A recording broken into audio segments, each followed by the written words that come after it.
दोस्तों, अगर आप भी अभिषेक शर्मा को दुनिया का सबसे खतरनाक खिलाड़ी मानते हैं तो हमारी इस वीडियो को लाइक जरूर कीजिएगा।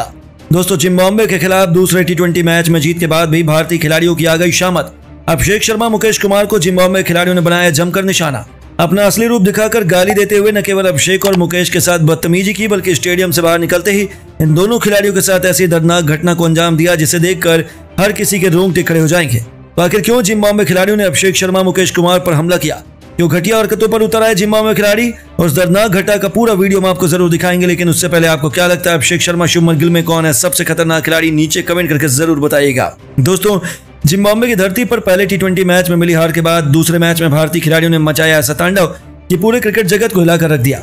जी हां, हरारे के मैदान पर दूसरा टी20 मुकाबला खेला गया।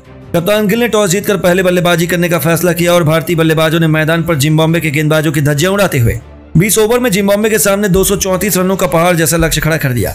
भारत की तरफ से सबसे अधिक रन अभिषेक शर्मा ने शतकी पारी खेली और ऋतुराज गायकवाड़ ने 77 रन जोड़े। अंत में रिंकू सिंह ने घातक बल्लेबाजी से 48 रन ठोक दिए और जिम्बाब्वे के सामने कभी न हासिल कर पाने वाला लक्ष्य खड़ा कर दिया। इस लक्ष्य का पीछा करने उतरी जिम्बाब्वे की टीम भारतीय गेंदबाजों के सामने मैदान में घुटने टेक बैठी। मुकेश कुमार, आवेश खान की घातक गेंदबाजी के सामने एक भी बल्लेबाज मैदान पर टिक नहीं सके। अंत में रवि बिश्नोई, वाशिंगटन सुंदर ने अपनी फिरकी के जादू से पूरी टीम को पोस्ट कर दिया। जिम्बाब्वे की टीम 18.4 ओवर में 131 रनों पर ऑल आउट हो गई और भारत में 100 रनों से इस मैच को अपने नाम कर लिया। यह जीत देखकर पूरा स्टेडियम खुशी से झूम उठा और हर तरफ खिलाड़ियों की तारीफ होने लगी। खेमे में भी जश्न का माहौल छा गया। भारतीय युवा खिलाड़ियों का प्रदर्शन और जीत देखकर हिंदुस्तान में खुशी का माहौल था, लेकिन वहीं जिम्बाब्वे के खिलाड़ी फूट फूट कर मैदान में रो रहे थे। स्टेडियम में मौजूद उनके प्रशंसक भी बेहद निराश हो चुके थे और हर कोई अपने आंसुओं को छुपा नहीं पा रहा था। जिम्बाब्वे के खिलाड़ियों का भी गुस्सा देखने को मिल रहा था और गुस्सा 7वें आसमान पर था। हर कोई अभिषेक शर्मा, मुकेश कुमार से बेहद नाराज था और जिम्बाब्वे खिलाड़ी तो इन दोनों खिलाड़ियों को पीटने का पूरा मन बना चुके थे। जब ये खिलाड़ी ड्रेसिंग रूम की तरफ जा रहे थे तो उसी दरमियान जिम्बाब्वे के खिलाड़ी इन खिलाड़ियों को गाली पकड़ कर देना शुरू कर चुके थे। इतना ही नहीं जी, अब स्टेडियम से बाहर अभिषेक शर्मा और मुकेश कुमार होटल जाने के लिए रवाना हुए। तब गुस्साए हुए खिलाड़ियों ने इन खिलाड़ियों को देखकर पूरी तरह से भड़क गए और उनका गुस्सा 7वें आसमान पर चढ़ गया। इन दोनों खिलाड़ियों के खिलाफ जमकर नारेबाजी और गंदी गंदी गालियां देना शुरू कर दिए। उन्होंने इस कदर अभिषेक शर्मा, मुकेश कुमार पर नफरत फैलाई जिसे सुन पाना भी किसी के लिए नामुमकिन था। उन्होंने इन खिलाड़ियों को घेर लिया और ऐसा लग रहा था कि आज इन खिलाड़ियों की शामत आ जाएगी। भारतीय टीम के कई खिलाड़ियों पर वह अपना गुस्सा निकालना अचानक से वहां आंदोलन जैसा माहौल पैदा कर दिया। फिर दोनों पक्षों के बीच हाथापाई होने शुरू हो गए। कुछ तो भारतीय टीम के जिगरी फैंस खिलाड़ियों को बचाने के लिए आ गए और हालांकि सलाम है वहां की पुलिस बल और सिक्योरिटी का, जिन्होंने हालात पर काबू पा लिया और भीड़ को वहां से अलग किया और भारतीय टीम के खिलाड़ियों को, खासतौर पर अभिषेक शर्मा, मुकेश कुमार को सुरक्षित वहां से निकाला। नहीं तो आज कुछ बड़ी अनहोनी हो जाती। और उन्होंने बता दिया कि हम पूरी की हार बर्दाश्त नहीं कर पाएंगे। लेकिन दोस्तों, अब आपको क्या लगता है भारतीय टीम में सीरीज शुभमन गिल की कप्तानी में जीत पाएगी या नहीं? नीचे कमेंट करके जरूर बताएं। दोस्तों, जिम्बाब्वे के खिलाफ दूसरे मैच में भारतीय खिलाड़ियों का दिखा जबरदस्त तांडव। अभिषेक शर्मा, रिंकू सिंह, ऋतुराज गायकवाड़ ने मिलकर पलट दिया पूरा इतिहास और जिम्बाब्वे के सामने खड़ा कर दिया विशाल स्कोर। फिर भारतीय गेंदबाज मुकेश कुमार, आवेश खान, रवि बिश्नोई ने तहलका मचाकर मैच को पलट दिया और टीम इंडिया को कभी न भूलने वाली जीत दिला दी। तो आखिर टीम इंडिया ने कैसे दर्ज किया ऐतिहासिक जीत? कैसे भारतीय गेंदबाजों के सामने घुटने टेकते नजर आई जिम्बाब्वे की टीम? कैसे भारत ने लहराया जिम्बाब्वे में परचम? दोनों टीमों के बीच खेले गए रोंगटे खड़े कर देने वाले मुकाबले की पूरी हाईलाइट तो हम आपको जरूर दिखाएंगे। लेकिन उससे पहले आपको क्या लगता है रोहित और गिल में कौन है सबसे बेहतर कप्तान? नीचे कमेंट करके जरूर बताइएगा। दोस्तों, एक बार फिर टीम इंडिया हजारे के मैदान पर दूसरा टी20 मुकाबला खेलने के लिए उतरी। कप्तान शुभमन गिल ने टॉस जीतकर पहले बल्लेबाजी करने का फैसला किया और जिम्बाब्वे को गेंदबाजी करने के लिए आमंत्रित किया। भारत की तरफ से ओपनिंग की शुरुआत करने मैदान पर कप्तान शुभमन गिल के साथ अभिषेक शर्मा आए। जिम्बाब्वे की तरफ से पहला ओवर लेकर आए ब्रायन बेनेट। इनका स्वागत अभिषेक शर्मा ने दूसरी गेंद पर शानदार छक्का लगाकर किया और अपनी टीम का खाता खोला। तो उसके बाद बल्लेबाजों ने सिंगल लेकर खेला और पहले ओवर में टीम इंडिया के स्कोर को 10 रनों तक पहुंचा दिया। जिम्बाब्वे की तरफ से दूसरा ओवर लेकर आए टीम के सबसे खतरनाक गेंदबाज ब्लेसिंग मुजराबनी और आते ही इन्होंने अपने शिकार दूसरी गेंद पर शुभमन गिल को बना लिया। भारतीय टीम को पहला झटका 10 रनों के स्कोर पर लग गया, लेकिन अभिषेक शर्मा अभी भी मैदान पर टिके हुए थे। इनका साथ देने के लिए अब नए बल्लेबाज ऋतुराज गायकवाड़ आ चुके थे और इन दोनों खिलाड़ियों के कंधे पर टीम की पूरी जिम्मेदारी आ चुकी थी। इस ओवर में दोनों बल्लेबाज एक भी रन नहीं बना सके और 2 ओवर में टीम इंडिया का स्कोर केवल 10 रनों तक पहुंच पाया। जिम्बाब्वे की तरफ से तीसरा ओवर लेकर आए एक बार फिर ब्रायन बेनेट। इनका स्वागत अभिषेक शर्मा ने पहली गेंद पर शानदार चौका लगाकर किया। इसके बाद भी वह रुकने का नाम नहीं लिए। दूसरी गेंद को उन्होंने चौके में तब्दील कर दिया। 3 ओवर में भारत के स्कोर को 22 रनों तक पहुंचा दिया। जिम्बाब्वे की तरफ से चौथा ओवर विकेट की तलाश में लेकर आए 10 तंडाई चटारा खतरनाक गेंदबाजी का नजारा दिखा रहे थे। भारतीय बल्लेबाजों को अपने शिकंजे में कसकर रखा हुआ था और इस ओवर में रन बनाना बहुत मुश्किल हो रहा था। लेकिन तभी ऋतुराज गायकवाड़ ने ओवर के अंतिम गेंद पर शानदार चौका लगाकर टीम इंडिया के स्कोर को 4 ओवर में 28 रनों तक पहुंचाया। विकेट की तलाश में एक बार फिर 5वां ओवर लेकर आए जिम्बाब्वे की तरफ से ब्लेसिंग मुजराबनी खतरनाक गेंदबाजी का नजारा दिखा रहे थे। अपने जाल में दोनों बल्लेबाजों को फंसा कर रखा हुआ था। 5 ओवर में भारतीय टीम का स्कोर बड़ी मुश्किल से 29 रनों तक पहुंच पाया।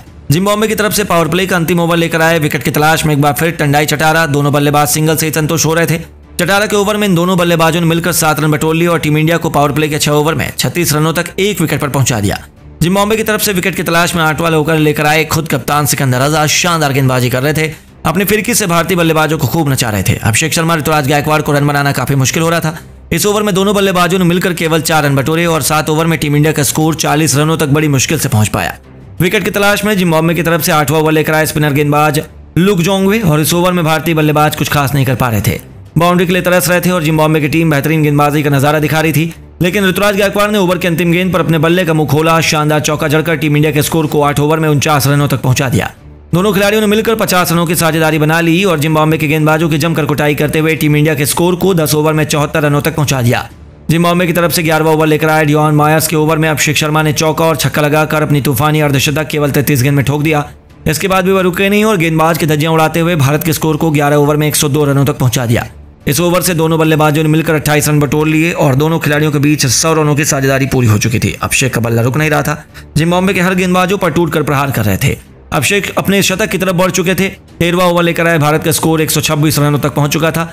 जिम्बाब्वे की तरफ से 14वां ओवर लेकर आए वेलिंगटन मसाकाजा और इनके ओवर में अभिषेक शर्मा ने एक नहीं दो नहीं लगातार 3 गेंद पर 3 छक्के जड़कर केवल 46 गेंद पर तूफानी शतक ठोक दिया और जिम्बाब्वे के गेंदबाजों की धज्जियां उड़ाकर रख दी। लेकिन ओवर के अंतिम गेंद पर अभिषेक अपना विकेट भी मसाकाजा को दे बैठे। 47 गेंद का सामना करते हुए अभिषेक ने 8 गगनचुंबी छक्के 7 चौकों की मदद से 100 रनों की पारी खेलकर पवेलियन लौट गए। भारत को 147 रनों के स्कोर पर दूसरा झटका लग गया, लेकिन ऋतुराज गायकवाड़ अभी भी मैदान पर टिके हुए थे। उनका साथ देने के लिए अब नए बल्लेबाज रिंकू सिंह आ चुके थे। 14 ओवर में भारत का स्कोर 147 रनों तक पहुंच चुका था। इसके बाद ऋतुराज गायकवाड़, रिंकू सिंह का भी बल्ला रुकने का नाम नहीं लिया।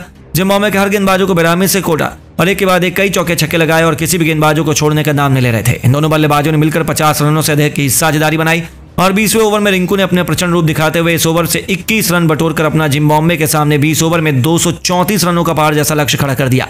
इस लक्ष्य का पीछा करने उतरी जिम्बाब्वे ओपनिंग करने मैदान पर आए और इनोसेंट किया के साथ वैशाली माधवरे, लेकिन इन दोनों की जोड़ी ज्यादा देर तक मैदान पर टिक नहीं सकी। भारत की तरफ से पहला ओवर लेकर आए मुकेश कुमार ने ओवर की तीसरी गेंद पर इनोसेंट किया को पवेलियन का रास्ता दिखा दिया और भारतीय टीम को पहली सफलता 4 रनों के स्कोर पर मिल गई। अब मैदान पर ब्रायन बेनेट आ चुके थे। पहले ओवर में जिम्बाब्वे का स्कोर बड़ी मुश्किल से 5 रनों तक बन पाया और भारत की तरफ से दूसरा ओवर लेकर आए अभिषेक शर्मा। इस ओवर में जिम्बाब्वे के बल्लेबाजों ने खूब रन बटोरे। अभिषेक शर्मा की शानदार कुटाई की और 19 रन बटोरकर अपनी टीम के स्कोर को 2 ओवर में 24 रनों तक पहुंचा दिया। भारत की तरफ से तीसरा ओवर लेकर आए एक बार फिर मुकेश कुमार। इस ओवर में मुकेश कुमार की भी जमकर कुटाई हुई। ब्रायन बेनेट ने लगातार 2 छक्के जड़े, लेकिन मुकेश कुमार ने ओवर के अंतिम गेंद पर इन्हें पवेलियन का रास्ता दिखाकर टीम इंडिया को दूसरी सफलता 40 रनों के स्कोर पर दिला दी। ब्रायन बेनेट अपनी टीम के लिए 26 रन बनाकर पवेलियन लौट गए और 3 ओवर में जिम्बाब्वे का स्कोर केवल 40 रनों तक पहुंच पाया और मैदान पर नए बल्लेबाज डीएन मेयर आ चुके थे। वहीं भारत की तरफ से तीसरा ओवर लेकर आए आवेश खान और आते ही इन्होंने ओवर की दूसरी गेंद पर पवेलियन का रास्ता दिखा दिया मेयर को और टीम इंडिया को तीसरी सफलता 40 रनों के स्कोर पर दिला दी। अब माधुरे का साथ देने मैदान पर कप्तान सिकंदर रजा आ चुके थे और इन दोनों खिलाड़ियों के कंधे पर टीम की पूरी जिम्मेदारी थी। लेकिन आवेश खान की घातक गेंदबाजी के आगे कप्तान सिकंदर रजा भी घुटने टेक बैठ गए और टीम के लिए 4 रन बनाकर पवेलियन लौट गए। जिम्बाब्वे का स्कोर 4 ओवर में 46 रनों तक 4 विकेट गिर चुका था। भारतीय टीम मैच में पूरी तरह से हावी हो चुकी थी और टीम इंडिया जीत की तरफ बढ़ चुकी थी।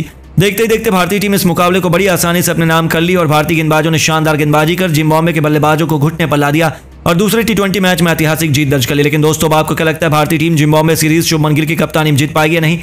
नीचे कमेंट करके जरूर बताइए। दोस्तों, T20 के 20 सालों के क्रिकेट इतिहास में भारत की तरफ से मुश्किल से 4 या 5 ऐसे खिलाड़ी हैं जिन्होंने अब तक T20 इंटरनेशनल में शतक जड़ा है, वो भी अपनी पूरी जी जान लगाने के बाद। लेकिन अब ऐसा खतरनाक खौफनाक खिलाड़ी निकल कर आया जिसने महज अपने दूसरे T20 मैच में शतक जड़कर पूरी दुनिया को अपने नाम नतमस्तक होने का मजबूर कर दिया। जी हाँ, हम बात कर रहे हैं अभिषेक शर्मा की। जिम्बाब्वे के खिलाफ पहले T20 मैच में फ्लॉप होने के बाद उन्हें जमकर निशाना बनाया गया था, लेकिन अभिषेक ने अपनी विस्फोटक बल्लेबाजी और शानदार इंटेट से साबित कर दिखाया कि वो लंबी रेस के घोड़े हैं और अपने ट्रोलर्स की भी बोलती बंद करके रख दी है। जी हां दोस्तों, जिम्बाब्वे के खिलाफ दूसरे T20 मुकाबले में तो अभिषेक शर्मा यमराज का दूसरा नाम बनकर मैदान में उतरे। गिल तो जल्दी आउट हो गए, लेकिन अभिषेक के तूफान को रोक पाना कहां जिम्बाब्वे के बस की बात थी। तूफानी छक्के से अपना खाता खोलने वाले इस खिलाड़ी ने आज जिम्बाब्वे को बर्बाद और तबाह करने का मन बनाया था। तभी तो देखते ही देखते चौके छक्कों की छड़ी लगाते हुए उन्होंने केवल 33 गेंद में अर्धशतक ठोका, तो 50 लगाने के बाद तो मानो उनके सर पर भूत ही सवार हो गया। उसके बाद तो डियोन मायर्स के एक ओवर में 28 रन ठोककर उन्होंने जिम्बाब्वे के खेमे में हाहाकार मचाया। तो देखते ही देखते मसाकजा की लगातार 3 गेंद पर 3 खौफनाक छक्के जड़कर अभिषेक ने केवल 46 गेंद पर अपने टी20 इंटरनेशनल का पहला शतक जड़कर इतिहास लिख डाला। केवल 47 गेंदों में 7 चौकों और 8 खौफनाक छक्कों से सजी अभिषेक की ये पारी इतिहास के पन्नों में सुनहरे अक्षरों में लिखी जा चुकी है, जिसने तो पूरी दुनिया में हड़कंप मचाकर रख दिया है। यहाँ तक कि बड़े बड़े भारतीय दिग्गज भी अभिषेक से बहुत ज्यादा खुश नजर आ रहे हैं। उन्होंने अभिषेक को बधाई देते हुए उनके खूब तारीफ की है। जी हाँ दोस्तों, सबसे पहले खुद भारतीय कप्तान रोहित शर्मा ने अभिषेक को सलाम ठोकते हुए बड़ा बयान दिया और कहा कि अभिषेक ने दूसरे टी20 में जैसे बल्लेबाजी की, ऐसा लग रहा था कि वो कोई पागलपन है। एक फ्यूचर सुपरस्टार हिंदुस्तान का फ्यूचर संभालने के लिए आ चुका है। मैं उसका फैन हो गया हूं। इंटरनेशनल में अपने केवल दूसरे टी20 में अपनी काबिलियत साबित करते हुए शतक जड़ना अपने आप में अविश्वसनीय करिश्मा है।